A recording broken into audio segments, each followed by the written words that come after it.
Hello again, everyone. Edwin Learnard back once again.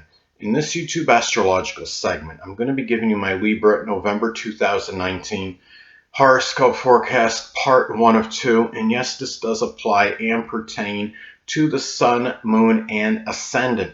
Anyway, people, first thing up is as far as November goes, the Sun will be in Scorpio from the 1st until the 22nd. So the second house is what will be emphasized and highlighted at this time for Libra. There could be a strong concentration of energy, focus, and attention on one's income, finances, monetary matters, financial endeavors, resources, possessions, values, self-esteem, self-worth, and buying and selling.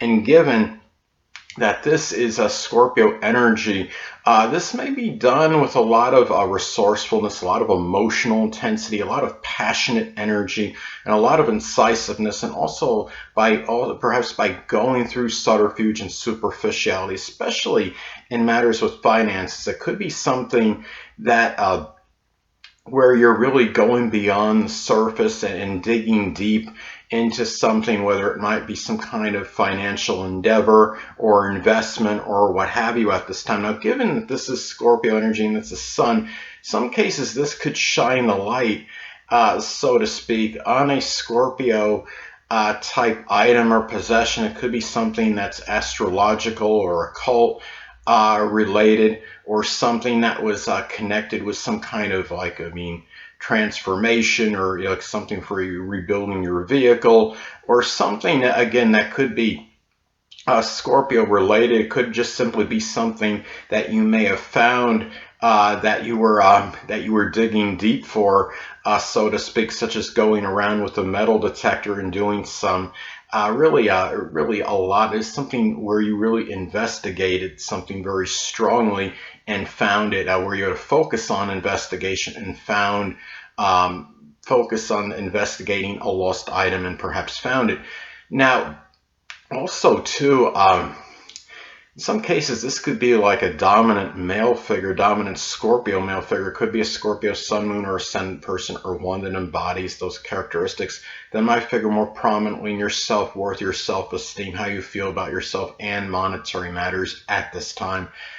Now, another next thing up. Well, as far as November goes, the Sun will be in Sagittarius from the 22nd until the 30th. So the third house is what will be emphasized and highlighted.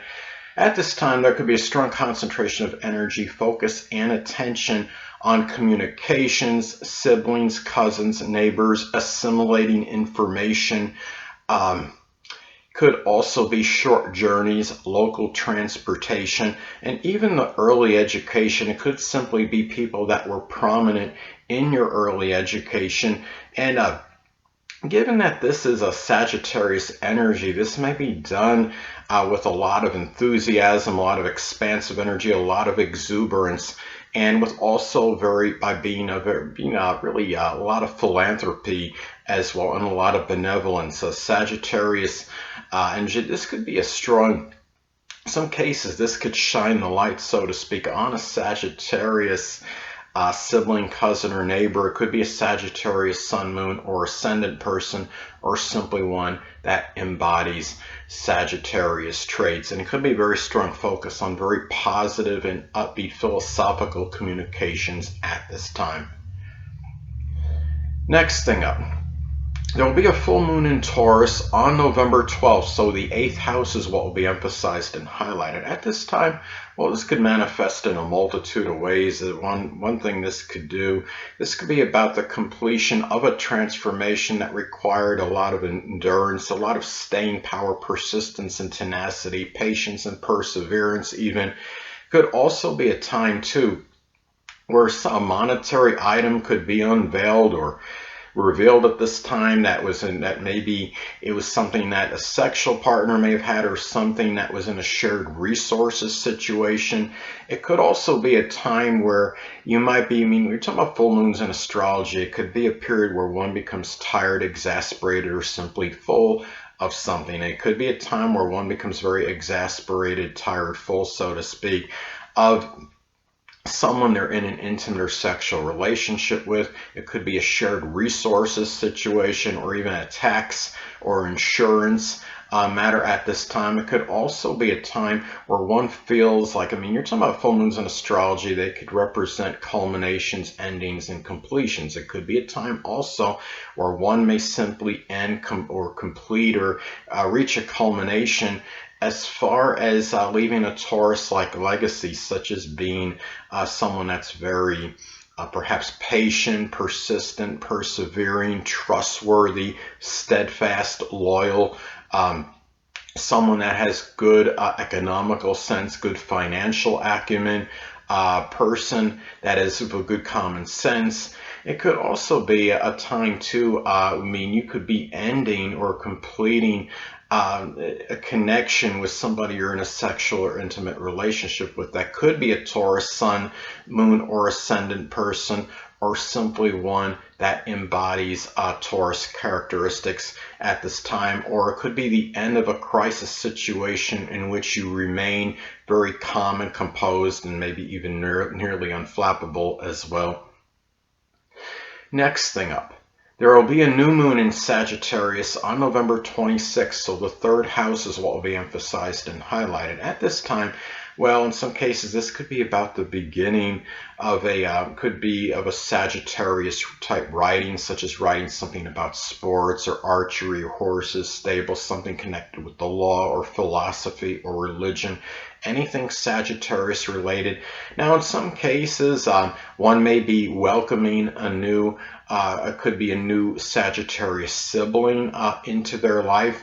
And if it is actual biological, of course, it's a sibling. I mean, it would be biological. It's someone that would have a Sagittarius sun and moon, of course, being born on at that time of the new moon in Sagittarius.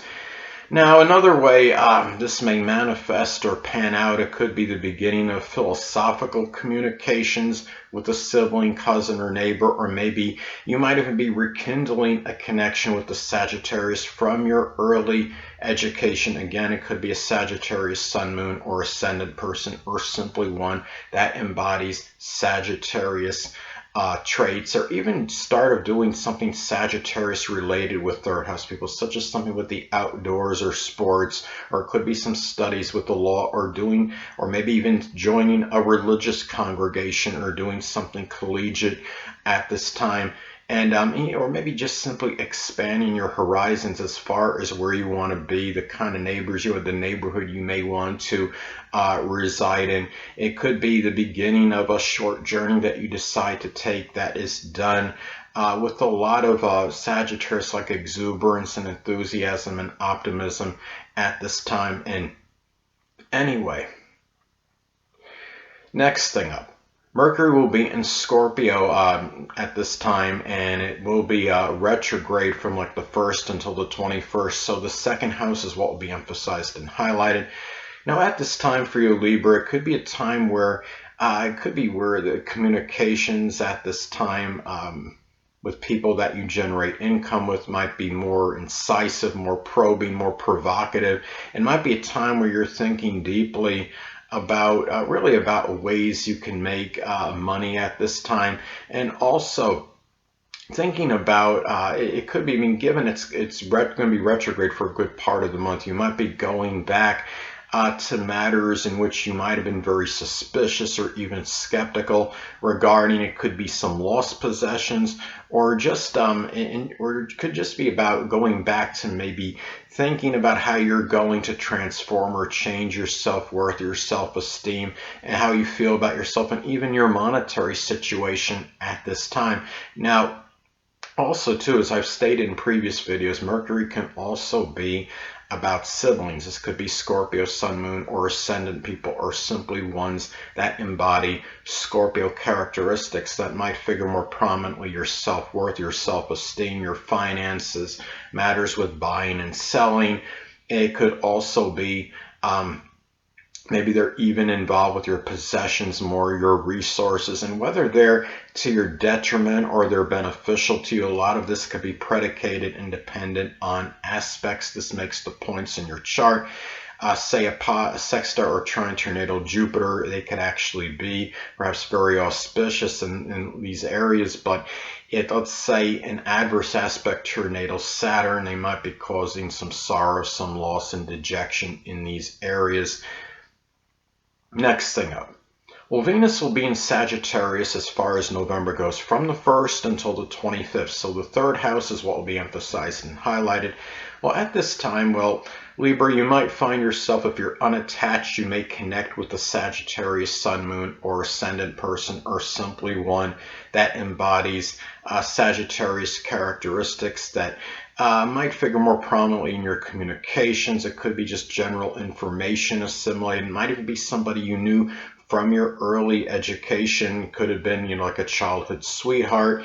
And also another way this could manifest and pan out, this could be about putting value in philosophical and expansive type communications, and even Sagittarius communications in general, being more knowledgeable about the law, talking about maybe valuing really communications which are consist of going outside the box, so to speak, ones that are very exuberant, ones that have a lot of positive energy and just a lot of positivity, basically, is what I'm saying. Now, it could also be a time too where when you're looking at this kind of, you're talking about Venus and Sagittarius and the third house being emphasized and highlighted, it could be about also enjoying Sagittarius type things with siblings, cousins, neighbors, people you may have known from your early education. It could be sports, the outdoors, matters with the law. It could be even taking long journeys, traveling abroad, expanding horizons in general. So anyway. Well, last but not least, Venus will be in Capricorn as far as November goes, from the 25th until the 30th. So the fourth house is what will be emphasized and highlighted at this time. Well, this could pan out and manifest in a number of ways. This could be a time, if you're unattached this time, Libra, you may connect with a Capricorn Sun, Moon, or Ascendant person, or simply one that embodies Capricorn characteristics. It could be someone you're just simply close to home with, a person that might, it may be somebody that was introduced to you by a family member, or might even be somebody that you might really have for the long haul, so to speak, someone that could figure prominently that latter or end part of life. That is, if you're not currently in that part of your life. Now, could also be a time too where you might be valuing a lot of consistency, responsibility, discipline, structure, and in matters related to your home, your family at this time, people you're close to home with. Also about the enjoyment of Capricorn-like traditions at this time, ones that have been very maybe consistent for a period of time. It could be doing something, going to some kind of political conventions, or something that's business related, even something with information technology, such as a computer exposition. Now, also too, this could be a time about wanting consistent peace at this time in your home life, tranquility in it, and also for the latter part of your life as well. This could be about very conservative, really conventional type orthodox investments that are made for that latter or end part of your life at this time. It could also be about the enjoyment of Capricorn related things with home, family members, the less dominant parent, which is often the mother, and people you're simply close to home with. It could be something, could be playing some kind of business game, or playing like Monopoly, cultivation, things with information technology, even mountain climbing in some cases, or even, I would say, even like math teasers, if that's something you may be interested in, because I see math could be, it seems like could be connected with Saturn, and of course, Saturn does rule Capricorn, so you get the idea. So, and maybe things that involve timekeeping, whether it's timing yourself in a race or what have you. So anyway, people, that'll conclude this YouTube astrological segment for my take up, for my Libra November 2019 horoscope forecast part 1 of 2. And stay tuned next time where I'll be giving you my Libra November 2019 horoscope forecast part 2 of 2. Until next time, people, Edwin Learnard saying, stay well.